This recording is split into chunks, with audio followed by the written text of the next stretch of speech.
IBN 7 हौसला है।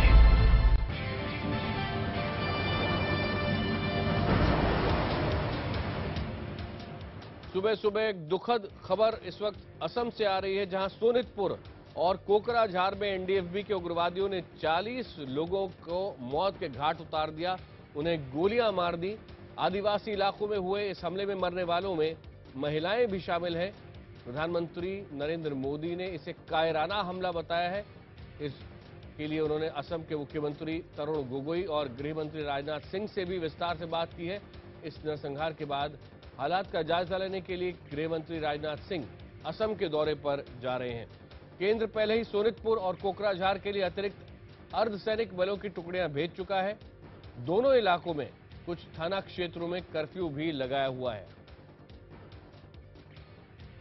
और जानकारी के साथ इस वक्त हमारे साथ जुड़ गए हैं हमारे संवाददाता निलॉय भट्टाचार्य गुवाहाटी से। निलॉय, ये बताएं कि एनडीएफबी के खिलाफ मुख्यमंत्री तरुण गोगोई ने काउंटर इंसर्जेंसी ऑपरेशन का अनाउंसमेंट किया, ये घोषणा हुई, उसके 5 घंटे के अंदर ये हमले हुए हैं। जी, ये देखिए, इससे पहले अगर एक गौर फरमाए तो पिछले एक हफ्ते में असम भूटान बॉर्डर में करीबन 3 एनडीएफबी उग्रवादियों को मार गिराया गया था और कहा जा रहा है कि इसका रिटेलिएशन में ही ये सारा कुछ हुआ है। और कहीं ना कहीं एनडीएफबी एस मिलिटेंट्स द्वारा जो मुख्यमंत्री तरुण गोगोई का जो ऐलान था उसको एक खुली चुनौती है।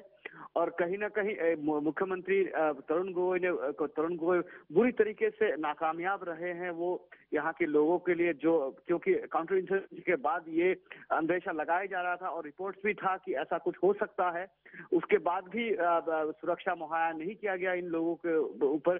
सही है कि एनडीएफबी ने बाकायदा पहले चेतावनी जारी की थी, उसके बाद हमला किया, लेकिन उसके बावजूद राज्य सरकार तैयार नहीं थी, सुरक्षा बल तैयार नहीं थे। जी बिल्कुल, क्योंकि देखिए सोमवार को अगर देखें तो पिछले सोमवार में ही 5 विस्फोट कोकराझार इलाके में हुआ है। तो ये और सारा का सारा एनडीएफबी एस मिलिटेंट्स द्वारा ही किया गया है। तो उसके बाद ठीक बाद ही ये जो हिंसा का जो लीला शुरू हुआ है, कल से ये शुरू हुआ है। और कल देर रात मुख्यमंत्री ने कहा है कि काउंटर इंसर्जेंसी ऑपरेशन और तेज कर दिया जाएगा। और मुख्यमंत्री द्वारा संक्षेप में क्या ये क्लियर है कि कितने बजे तक गृह मंत्री राजनाथ सिंह पहुंच रहे हैं? देखिए, अभी तक एग्जैक्ट टाइम तो नहीं बताया जा रहा है, लेकिन कहा जा रहा है कि करीबन 12 साढ़े 12 बजे तक गृह मंत्री यहां पहुंचेंगे और सीधे यहां से यहाँ की जो सिक्योरिटी सिनेरियो उनके साथ ब्रीफिंग के बाद वो सोनितपुर के लिए निकल सकते हैं। राजनाथ सिंह। निलॉय, बहुत बहुत धन्यवाद इस जानकारी के लिए। आगे भी अपडेट्स के लिए आपके पास आते रहेंगे। बेहद चिंताजनक खबर, असम में गोलियों से 40 लोगों को भून डाला गया है। इस पर अपडेट्स आपको आगे भी देते रहेंगे, लेकिन देश दिन भर में आपको थोड़ा ये जरूर बता दें कि एनडीएफबी है क्या, national democratic front of Bodoland, और असम में इसका इतना खौफ क्यों है।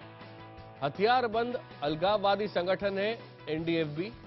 केंद्र सरकार ने एनडीएफबी को आतंकी संगठन करार दिया है। असम के लोगों के लिए स्वायत्त बोडोलैंड की मांग की समर्थन करती है एनडीएफबी।